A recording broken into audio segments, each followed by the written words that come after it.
तो गाइस, जैसा कि हमने पिछले एपिसोड में देखा था कि इस फूड वॉर को बुरी तरीके से हारने के बावजूद कोजीरो शिनोयामा हमें यहाँ पर पास करवा देते हैं। अब हम देखते हैं कि सोमा और उसके सारे पार्टनर्स ट्रेनिंग कैंप से वापस आ चुके हैं और इतने हार्डकोर ट्रेनिंग की वजह से उन सभी के जबरदस्त मसल बन चुके हैं। लेकिन तभी हमारे दो दोस्त कहते हैं कि ये ट्रेनिंग कैंप इतना हार्ड था कि ज़ेंजी यहाँ पर जिंदा नहीं बच पाया है। लेकिन तभी हम देखते कि सातोशी असल में ये एक ड्रीम देख रहा होता है, जिसका मतलब है कि हमारे सारे फ्रेंड्स अभी भी ट्रेनिंग कैंप में ही मौजूद है। लेकिन हमारा ट्रेनिंग इतना हार्ड होता है कि वो दिन देर नहीं जब हमारा शकल सच में ऐसा बन जाएगा। लेकिन सोमा यहाँ पर पहले से खुश होता है क्योंकि मेगुमी अब पूरी तरीके से सेफ है। दूसरी तरफ हम देखते हैं कि एरिना की मुलाकात दो और नए स्टूडेंट्स से हो जाती है और उनमें से एक लड़की कहती है कि तुम अपने आप को क्वीन मानते हो ना, लेकिन ये चीज ज्यादा दिन तक नहीं चलने वाला। दूसरी तरफ हमारे सारे दोस्त परेशान होते हैं क्योंकि हमारे शेड्यूल में सोने का कोई टाइम लिखा नहीं गया है। लेकिन तभी यहाँ पर एक अनाउंसमेंट होता है और 10 बजे हमें हॉल में बुलाया जाता है, जिस वजह से थके हारे हालत में ही हमें यहाँ पर इकट्ठा होना पड़ता है। और तभी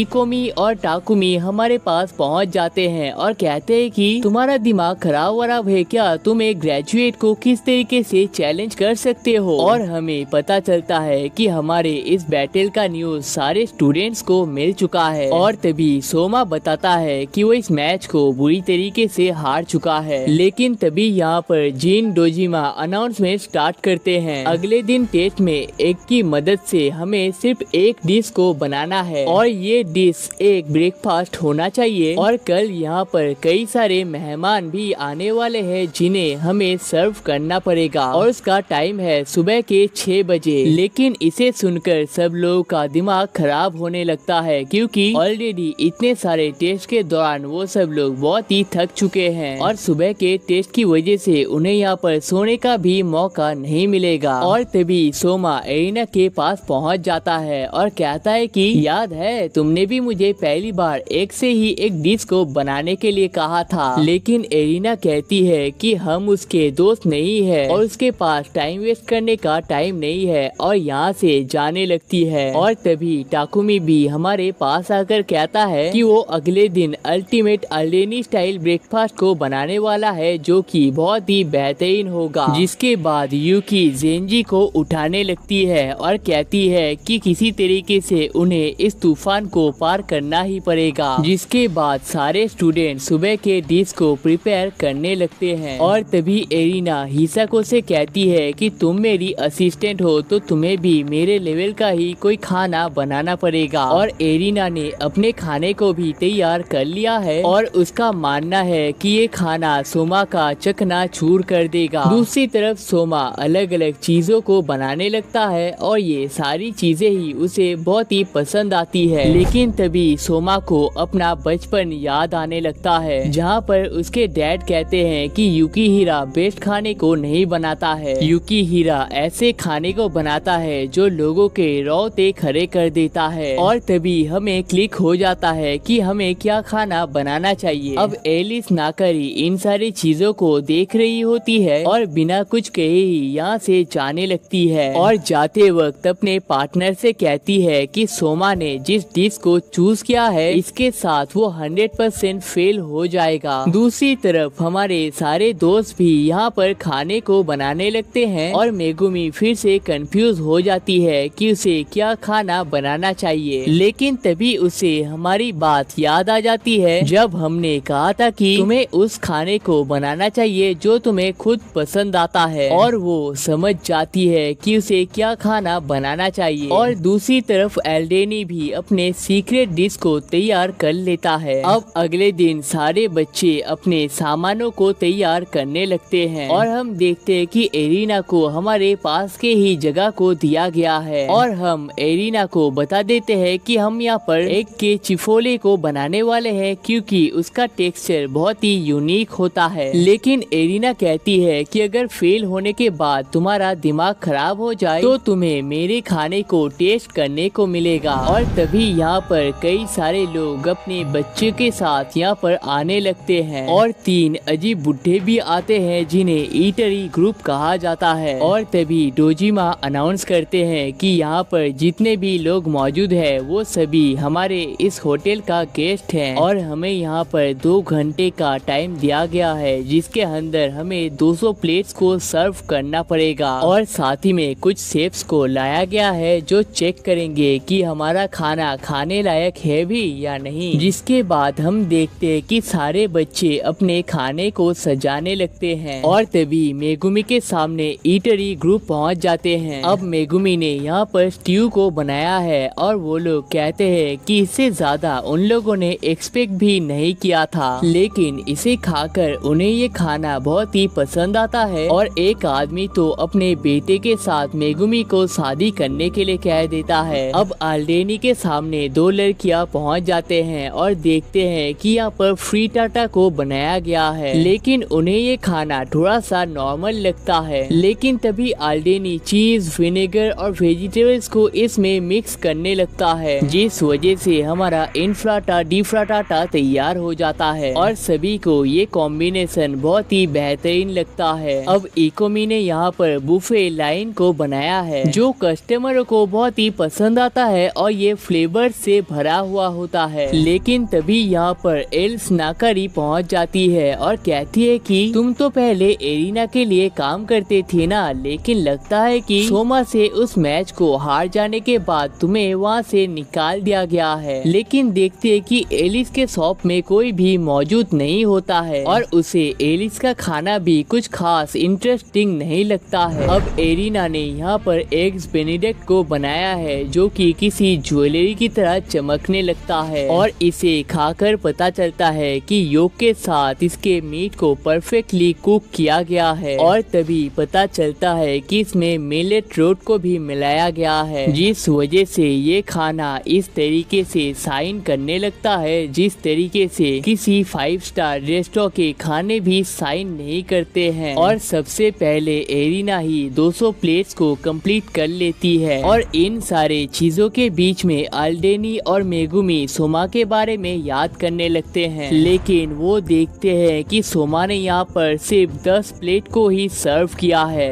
अब हमें थोड़े टाइम पहले के सीन को दिखाया जाता है जहाँ पर सोमा खाने को बना रहा होता है, लेकिन थोड़े टाइम बाद ही ये डिशेस यहाँ पर खराब होने लगते हैं और असल में पुराने रेस्टोरेंट में खाने को बनाने के साथ ही उसे सर्व किया जाता था, जिस वजह से उसका टेक्सचर अच्छा रहता था। लेकिन थोड़े से लेट होने पर भी हमारा डिश यहाँ पर खराब हो रहा है और एरिना कहती है कि वो इस चीज को पहले ही समझ गई थी, लेकिन उसने सोचा नहीं था कि इतने बेकार ट्रैप में हम फंस जाएंगे। दूसरी तरफ इकोमी बहुत ही गुस्सा होती है क्योंकि कोई भी उसके खाने को नहीं खा रहा है, लेकिन एलिस के पास भीड़ और भी बढ़ने ही लगते हैं, जिसका मतलब है कि ये कोई नॉर्मल एग्स तो नहीं हो सकते हैं। तभी एलिस बताती है कि उसने एग के योक को निकालकर इसके अंदर चॉकलेट और मिल्क को डाला है, जिस वजह से वो सब इसे पी सकते हैं। और दूसरे डिश में मसालों और मशरूम का यूज किया गया है और आखिरी डिश को सैमन रोस्ट और ग्लिटन की मदद से बनाया गया है। और इन सारे खाने को खाकर उन्हें ओशन में वेकेशन की फील आने लगती है, जिस वजह से सारे लोग इस डिश को ट्राई करना चाहते हैं। अब टाइम सिर्फ आधा घंटा बचा हुआ है, जिस वजह से कई सारे स्टूडेंट्स परेशान होने लगते हैं और तभी मेगुमी और आल्डेनी के 200 प्लेट्स कंप्लीट हो जाते हैं। लेकिन हम देखते हैं कि सोमा यहाँ से निकलने का अभी भी कोई रास्ता नहीं ढूंढ पाया है और तभी उसे अपना पास्ट याद आने लगता है जब उसके डैड उसे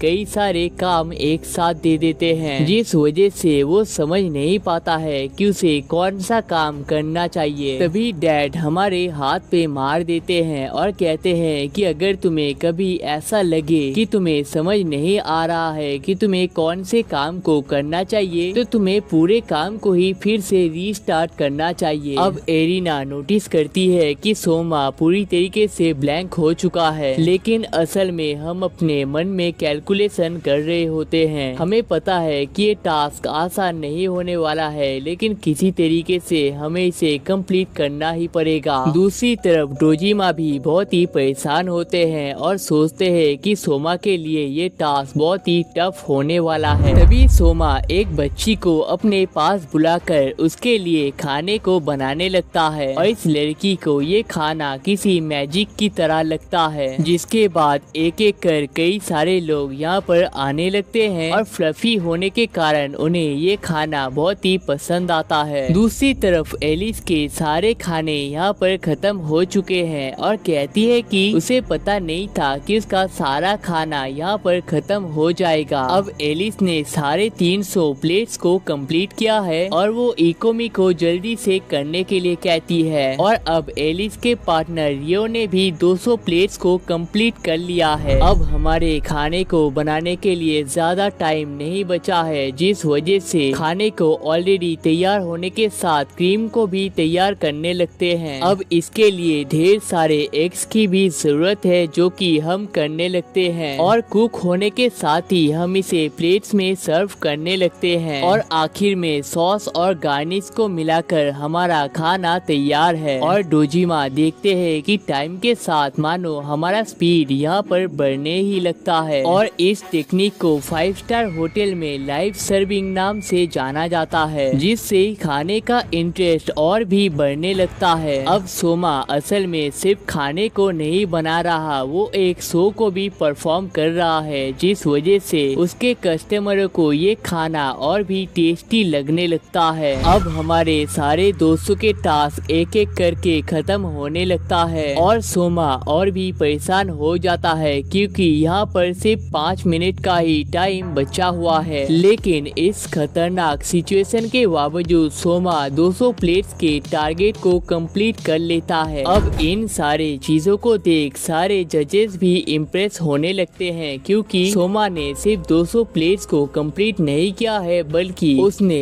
एक डूबते जहाज को बचाया है। लेकिन गजब तो एरिना ने किया है 407 प्लेट्स को सर्व करके। और दूसरे पे एलिस आती है जिसने साढ़े 300 प्लेट्स को सर्व किया है। जिसके बाद एलिस अपने आप को यहाँ पर इंट्रोड्यूस कर देती है और कहती है कि उसने सोचा नहीं था कि हमसे ये टास्क कंप्लीट हो पाएगा। और तभी रियो यहाँ पर पहुँच जाता है और एलिस बताती है कि वो असल में एरिना की कजिन है और कहती है कि जब वो छोटी थी एरिना ने उसके खाने को बेकार कहा था और हमेशा उसके गुड़िया को भी चुरा लेती थी, जिस वजह से वो उसका बदला लेने के लिए आई है। और कहती है कि उनका नाकरी इंटरनेशनल नाम का एक कंपनी है जहाँ पर खाने को इनोवेटिव तरीके से बनाना सिखाया जाता है और हमसे कहती है कि तुम्हें इस एकेडमी का नंबर 1 स्पॉट चाहिए ना, लेकिन मेरे होते हुए ऐसा कभी नहीं हो सकता।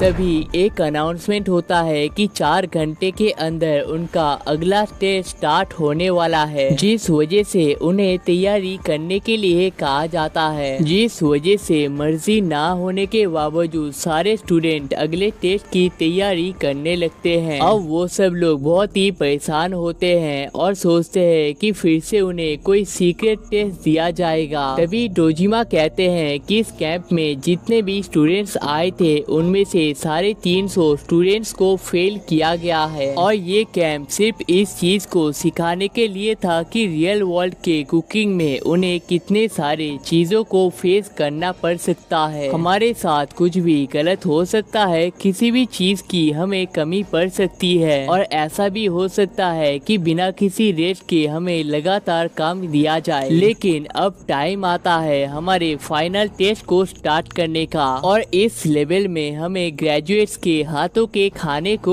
को मिलेगा, जिसका मतलब है कि फाइनली हमें यहाँ पर रेस्ट करने का मौका दिया गया है। और इन खानों को ट्राई करने के बाद उन्हें पता चल जाता है कि नेक्स्ट लेवल का खाना किसे कहा जाता है। और तभी सोमा उस दिन को याद करने लगता है जब वो पहली बार इस स्कूल में आने वाला था और इस स्कूल में ज्वाइन करवाने की वजह से वो अपने डैड को शुक्रिया अदा कर लेता है। अब फाइनली हमारा कैंप यहाँ पर खत्म हो जाता है और हम खुश होते हैं कि हमारा कैंप अच्छे तरीके से बीत चुका है। लेकिन थोड़ा सा सैड भी होते हैं क्योंकि हमारा कैंप बहुत ही अच्छा चल रहा था। तभी हमारी मुलाकात कोजीरो शिनोयामा से हो जाती है जो इस कैंप के खत्म होने की वजह से फ्रांस में वापस जा रहे हैं और कहते हैं कि हमारे साथ बैटल करने की वजह से उन्हें पता चल चुका है कि उन्हें लाइफ में और भी कई सारे चीजों को अचीव करना है और इस वजह से उन्होंने फ्रांस में 3 स्टार कलेक्ट करने का टारगेट बना लिया है। और ये बहुत ही बड़ी बात है क्योंकि जापान के किसी के पास भी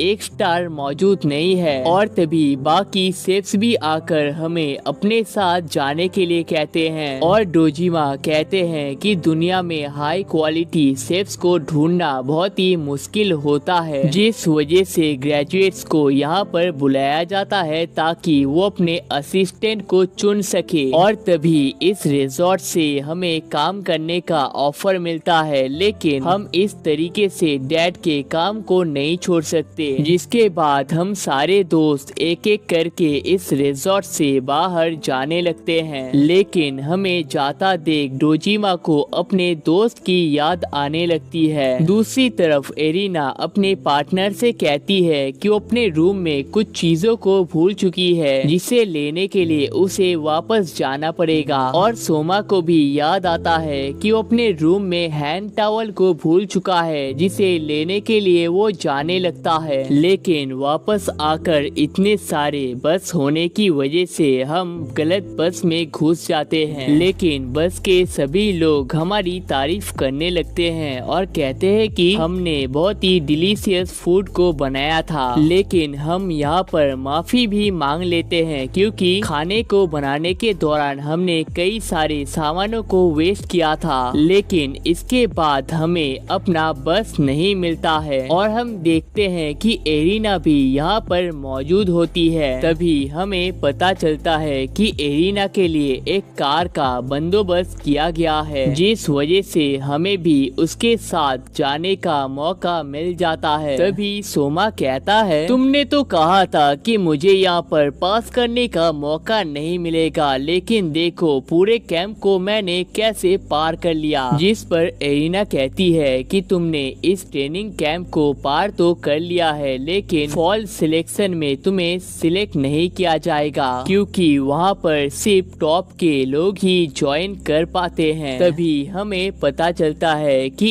एरिना अपने रूम में एक पिक्चर को लेने के लिए गई थी और ये पिक्चर असल में सोमा के डैड का होता है। दूसरी तरफ डोजिमा को भी पता चल जाता है कि सोमा असल में जोइचिरो का बेटा है, लेकिन सोमा को बहुत ही नींद आ रहा होता है, जिस वजह से वो कार में ही सोने लगता है। दूसरी तरफ हम देखते हैं कि फूमियो घर की साफ सफाई कर रही होती है, लेकिन तभी हमारे डैड वहाँ पर पहुँच जाते हैं और फूमियो कहते हैं कि वापस आने से पहले तुम्हें एक बार तो बताना चाहिए ना। तभी सोमा अपने फ्रेंड्स के साथ यहाँ पर वापस आ जाता है और फूमियो कहते हैं कि आज हमारे लिए एक सरप्राइज है। और तभी सोमा देखता है कि उसके डैड यहाँ पर खाना बना रहे हैं और तभी फूमियो बताते हैं कि काउंसिल नंबर 10 में से जोइचिरो नंबर 2 पर आते हैं। वो पता चलता है कि जोइचिरो असल में सोमा के डैड हैं। सातोशी कहता है कि उसने जोइचिरो के बारे में पहले भी सुन रखा है। ये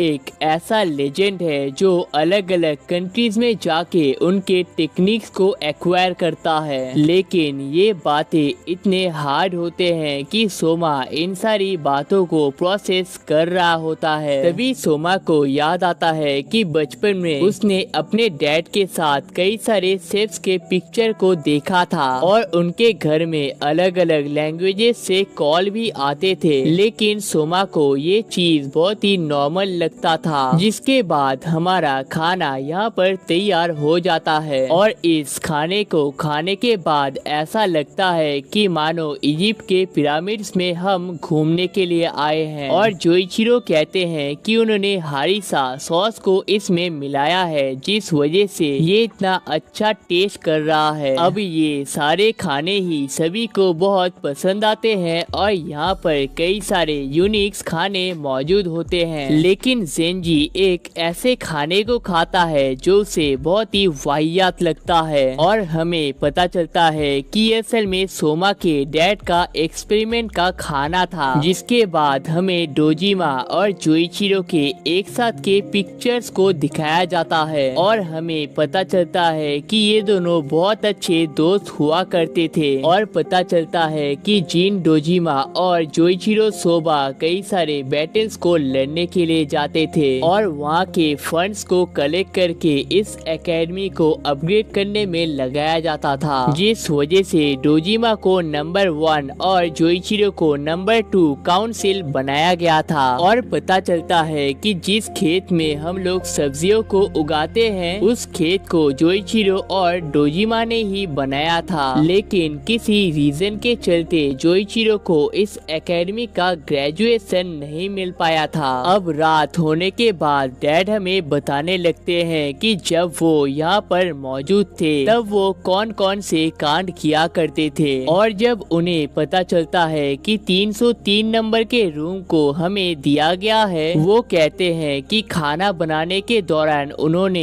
एक जगह पर निशान बना दिया था और सोमा देखता है कि वो दाग एक्चुअल में अभी भी मौजूद है, जिसका मतलब है कि उसके डैड एक टाइम पर यहीं पर रहा करते थे। अब सुबह होने के बाद हमें किचन में बुलाया जाता है और डैड के पास आने के बाद डैड यहाँ पर आने का रीजन बता देते हैं और कहते हैं कि वो इतनी दूर तक सिर्फ हमारे साथ फूड बैटल करने के लिए आए हैं। जिसके बाद फुमियो कहती है कि वो हमारी जज बनने वाली है। तभी हम देखते हैं कि मेगुमी भी यहाँ पर मौजूद होती है और कहती है कि इतने सारे बैटल्स को लड़ने की वजह से वो पूरी तरीके से थक चुकी है। और सातोशी भी यहाँ पर मौजूद होता है और कहता है कि वो हमारे खाने को जज करना चाहता है। अब इन तीनों को ही हमारा जज बनाया जाता है और हमें एक ऐसे खाने को बनाना है जिससे इन्हें अपनी जवानी याद आ सके। और इसी के साथ हमारा बैटल यहाँ पर स्टार्ट हो जाता है। तभी मेगुमी हमारे पास पहुँच जाती है और कहती है कि तुम काउंसिल नंबर 2 को चैलेंज नहीं कर सकते, लेकिन सोमा कहता है कि इससे पहले भी वो अपने डैड को चैलेंज कर चुका है और पहली बार उसने चैलेंज तब किया था जब वो एलिमेंट्री स्कूल में पढ़ता था। तभी डैड हमें टोंट मारने लगते हैं और कहते हैं कि इतने बारी बैटल करने के बावजूद हम उनसे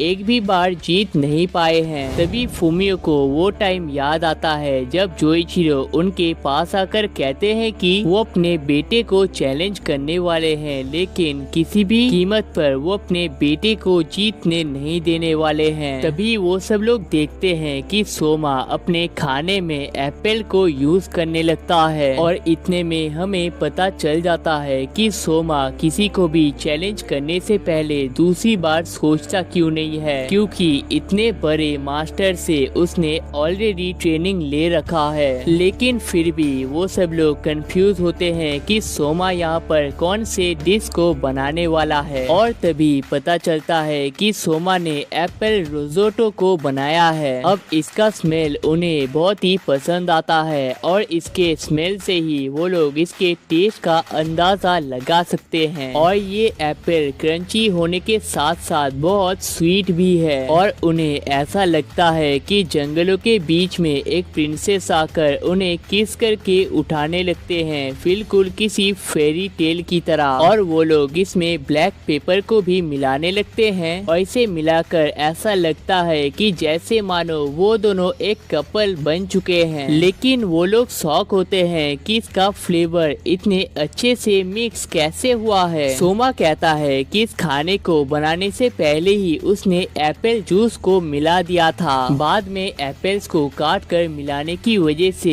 एप्पल्स यहाँ पर क्रंची भी है और इसमें एप्पल का टेस्ट भी आ रहा है। अब हमारे सोच की वजह से वो सब लोग बहुत ही इम्प्रेस होते हैं। अब उन्हें हमारा खाना बहुत ही पसंद तो आया है, लेकिन वो सब लोग फील कर पाते हैं कि जोइचिरो का खाना भी नेक्स्ट लेवल का होने वाला है। और तभी सब लोग सोचते हैं कि जोइचिरो ने रात में ही एक बेहतरीन खानों को बनाया था और अभी तो वो फूड बैटल कर रहा है, तो ये खाना उससे भी नेक्स्ट लेवल का होगा। लेकिन तभी हमें पता चलता है कि जोइचिरो ने यहाँ पर रामन को बनाया है, लेकिन ये बहुत ही गलत है क्योंकि इतना सुबह किसी को भारी खाना पसंद नहीं आता है। और तभी फुमियो बहुत ही गुस्सा हो जाते हैं और कहते कहते हैं कि ऑफिशियल फूड वॉर के दौरान भी हमारे डैड एक्सपेरिमेंट के खाने को लेकर पहुंच जाते थे, जिस वजह से हमारे डैड कई सारे फूड वॉर्स को भी हार चुके हैं। लेकिन इन सब के बावजूद जब वो लोग इस खाने को ट्राई करते हैं, उन्हें इसका टेस्ट इतना एक्स्ट्रा ऑर्डिनरी लगता है कि वो लोग इसे खाने से अपने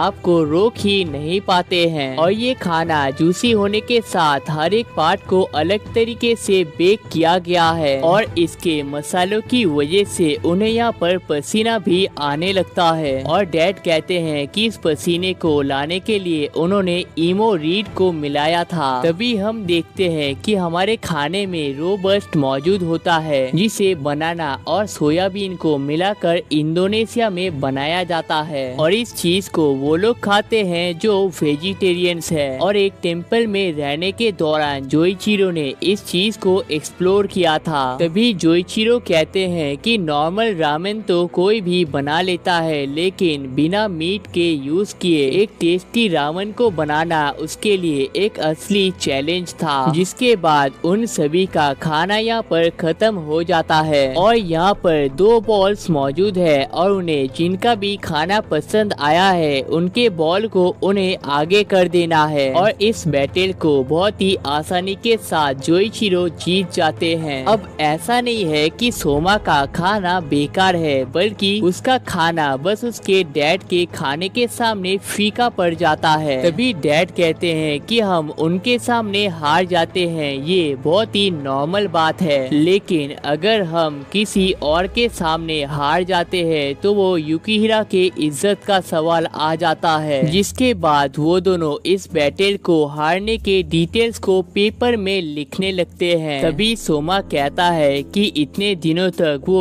कई सारे लोगों को बैटल में सिर्फ हरा रहा था, लेकिन अपने डैड के साथ फाइट करने के बाद उसे पता चल चुका है कि कई सारे चीजों को एक्सप्लोर करना अभी भी बाकी है। जिसके बाद जोइचिरो किसी को बिना कुछ कहे ही यहाँ से जाने लगते हैं और कहते हैं कि वो जल्द ही वापस आने वाले हैं। दूसरी तरफ एरिना अपने कार से कहीं पर जा रही होती है, लेकिन तभी उसे ऐसा फील होता है कि उसने जोइचिरो को देख लिया है। लेकिन कार से उतरकर वो देखते हैं कि यहाँ पर कोई भी मौजूद नहीं है। दूसरी तरफ सब लोग परेशान होते हैं क्योंकि डैड किसी को बिना कुछ कहे ही यहाँ से वापस जा चुके हैं। और जब मेगुमी अपने दोस्तों को सुबह के बैटल के बारे में बताता है, वो सब लोग बहुत ही परेशान हो जाते हैं और कहते हैं कि तुम्हें तो हमें एक बारी उठाना चाहिए था। तभी फूमियो कहते हैं कि डैड ने जाने से पहले हमें अपने शॉप को खोलने का जिम्मेदारी देकर गए हैं। दूसरी तरफ हम देखते हैं कि हमारे शॉप के सामने हमारे फ्रेंड्स बातचीत कर रहे होते हैं और मायूमी सोमा के बारे में याद करने लगती है। और हमें पता चलता है कि मायूमी असल में सोमा को लाइक करती है। लेकिन तभी सोमा भी यहाँ पर पहुँच जाता है और कहता है कि वो अपने शॉप को रीओपन करने वाला है। लेकिन हमें देखने के साथ ही यहाँ पर कई सारे लोग इकट्ठा होने लगते हैं और कहते हैं कि वो लोग हमारे खाने को फिर से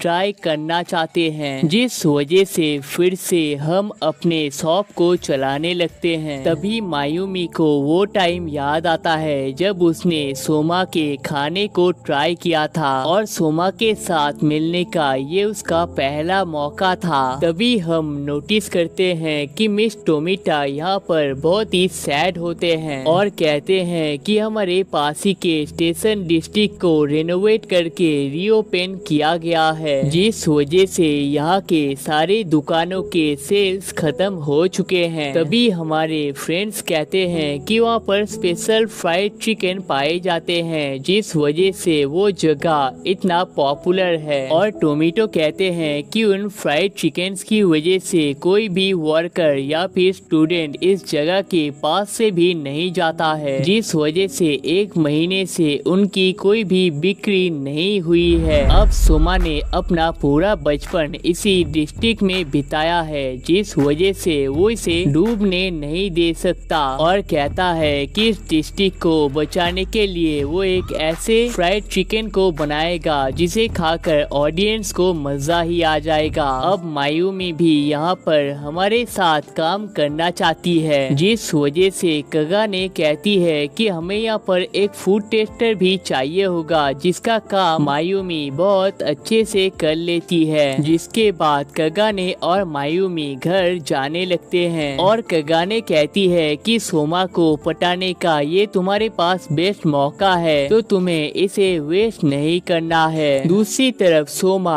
एक ऐसे दोस्त को याद करने लगता है जो शायद यहाँ पर उसकी मदद कर सकता है, और तभी उसे याद आता है कि फ्राइड चिकन को तो मीट मास्टर ही अच्छे से बना सकती है। जिसके बाद हम इकोमी को कॉल कर लेते हैं और बता देते हैं कि हम यहाँ पर एक नए चिकन डिश को बनाने वाले हैं और क्या वो इस काम में हमारी मदद कर सकती है। अब इकोमी बहुत बिजी तो होती है, लेकिन हमारे लिए वो आने वाली है और अगले दिन ही वो शॉपिंग डिस्ट्रिक्ट में पहुंच जाती है। दूसरी तरफ मायूमी हमारे शॉप में बहुत ही डरी हुई होती है। तभी यहाँ पर इकोमी भी पहुंच जाती है, जिस वजह से हम उन दोनों को यहाँ पर इंट्रोड्यूस कर देते हैं। जिसके बाद हम सब लोग इस डिस्ट्रिक्ट में पहुंच जाते हैं और सच कहे तो ये डिस्ट्रिक्ट हमारे डिस्ट्रिक्ट से कई गुना ज्यादा फैंसी होता है। अब इकोमी यहाँ पर बहुत ही परेशान होती है क्योंकि मायूमी बहुत ही खूबसूरत होती है और इसकी वजह से उसे सोमा को पटाने का मौका नहीं मिल रहा। लेकिन मायूमी सोच रही होती है कि इकोमी तो किसी मॉडल की तरह दिखती है और इसके सामने उसका तो कोई चांस ही नहीं है। तभी हम देखते हैं कि मोजी फ्राइड चिकन शॉप के सामने कई ज्यादा भीड़ होती है और यहाँ की मेन लीडर है किन्यू माकानोजी, और इकोमी कहती है कि उसने मोजी का नाम पहले भी सुन रखा है। इन्होंने all Japan fried chicken championship को लगातार 3 बार जीता है, जिस वजह से ये इतने ज्यादा पॉपुलर हैं और इनका सर्विस भी टॉप नॉच है और जिस पैकेट में सेल करते हैं वो बहुत ही प्रीमियम है, जिस वजह से ये चीज लड़कियों को बहुत पसंद आते हैं। तभी हम देखते हैं कि मिस टोमिटा भी यहाँ पर जासूस के कॉस्ट्यूम में मौजूद होते हैं और वो मोजी के सीक्रेट को जानने के लिए आए हैं। लेकिन किन्यू कहती है कि इस चिकन को ट्राई करने के लिए तुम्हें छुपने की कोई जरूरत नहीं है और हमें ट्राई करने के लिए देती है। ये चिकन बहुत ही डिलीशियस होता है और इसे अच्छे से फ्राई करने के बावजूद इसका अंदर बहुत ही सॉफ्ट होता है। केन्यू कहती है कि वो लोग ओपन फायर और नेचुरल रिसोर्सेस का यूज करते हैं, जिस वजह से ये खाना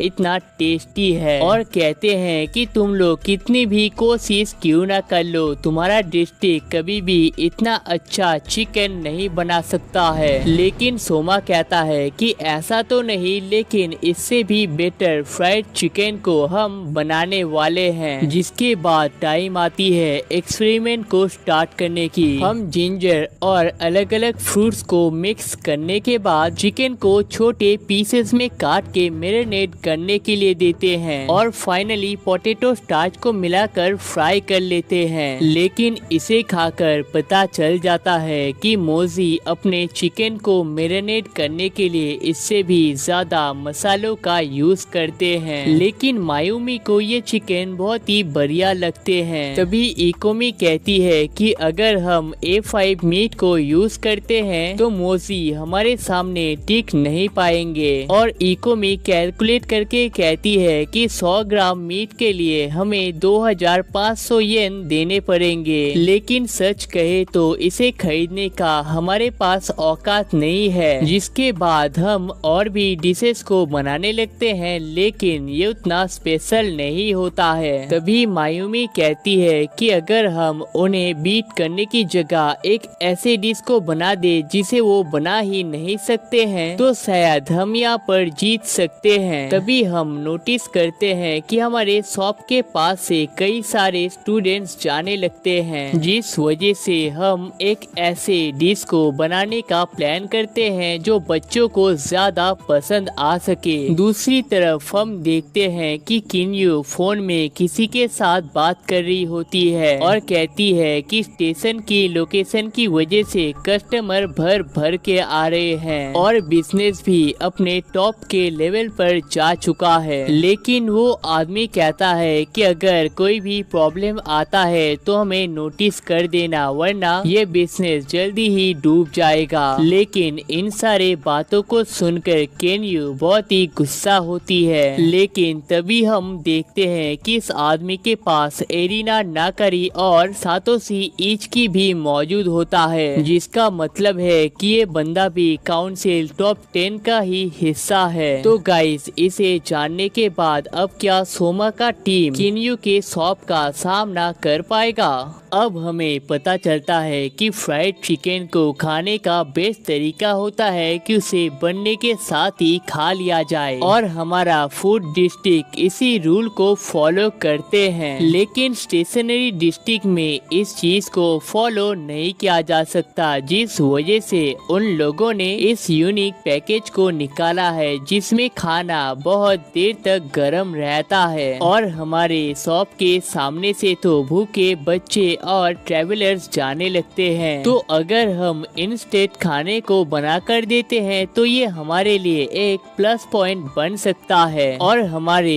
इस आइडिया को सुनने के बाद टोमी को भी अचानक से जोश में आ जाते हैं। अब हमारे चिकन सो बढ़िया होते ही है, लेकिन ट्रेवलर्स के लिए हमें एक अच्छा पैकेजिंग के बारे में सोचना पड़ेगा। हम इस मीट को स्टिक के साथ भी दे सकते हैं, लेकिन ये उतना यूनिक नहीं हो पाएगा। तभी सोमा को एक आइडिया आता है और वो अपने रूम में जाने लगता है और इसी मौके पर मायूमी इकोमी से सोमा के बारे में पूछने लगती है। लेकिन इकोमी बहुत ही गुस्से में होती है और कहती है कि उस लूजर को मेरे सामने खड़ा होने की भी औकात नहीं है। तभी सोमा यहाँ पर वापस आ जाता है और वो चिकन के थाइस को फ्राई करने का प्लान करता है, क्योंकि ये बहुत ही क्रंची होते हैं। लेकिन इसे बेटर बनाने के लिए हमें और भी मेहनत करना पड़ेगा। तभी टोमी को भी यहाँ पर पहुँच जाते हैं और कहते हैं कि उन्हें वो डिश मिल चुका है जिससे हमारा काम बन जाएगा और इसका नाम है चिकन ओनिगिरी। लेकिन इकोमी कहती है कि ये डिश तो किसी भी दुकान में भी मिल जाता है। लेकिन इसे देखकर हमें एक आइडिया आ जाता है और हम अपने मास्टर प्लान को तैयार कर लेते हैं। अब हमारा मास्टर प्लान इतना यूनिक है कि इसके लिए हमें कई सारे चीजों की जरूरत है, जिसका बंदोबस्त हमारे सारे दोस्त करने लगते हैं। दूसरी तरफ केन्यू बहुत ही गुस्से में होती है और सोचती है कि उनका बिजनेस तो बहुत ही अच्छे से चल रहा है और जल्दी ही वो इस बिजनेस को और भी फैलाने वाली है, जिसके बाद उस लड़के के साथ वो अपने सारे नातों को तोड़ने वाली है। अब अगले दिन डिनर का टाइम तो हो जाता है, लेकिन कोई भी स्टूडेंट यहाँ पर नहीं आता है। अब ऐसे ही कई दिन बीतने लगते हैं और वो नोटिस करते हैं कि सबके हाथ में एक अजीब तरीके का खाना होता है और तभी उन्हें पता चलता है कि उनका सेल्स 40% डाउन हो चुका है, जिसका रीजन केन्यू जानना चाहती है, जिस वजह से वो खुद ही शॉपिंग डिस्ट्रिक्ट में पहुंच जाती है और ये पूरा जगह फ्राइड चिकन के स्मेल से भरा हुआ होता है। दूसरी तरफ हम क्रिस्पी चिकन को सोया सॉस और चिली के साथ मैरिनेट करने के लिए देते हैं, जिसके बाद हम उन्हें एक बार नहीं बल्कि 2 बार अलग अलग तरीके से फ्राई करते हैं। और अब ब्लैक पेपर और चिली सॉस को यूज करने के बाद हर्ब्स के साथ इन्हें पैक कर देते हैं, जिसके बाद हमारा सुमेरियन चिकन रोल यहाँ पर तैयार हो जाता है और इनका फ्लेवर कॉम्बिनेशन और क्रंचीनेस सभी को बहुत ही पसंद आता है। और इन सारी चीजों को केन्यू यहाँ पर खरी खरी देख रही होती है और तभी यहाँ पर सोमा पहुँच जाता है और कहता है कि देखो 3 दिन के अंदर ही कैसे तुम्हारे डिस्ट्रिक्ट को हमने बीट कर दिया है और यहाँ पर कई नए शॉप्स भी खुल चुके हैं जो हमारी तरह ही यूनिक डिशेस को सेल करते हैं, जिसका मतलब है कि हमने यहाँ पर एक ऐसे सिस्टम को क्रिएट कर दिया है जिसे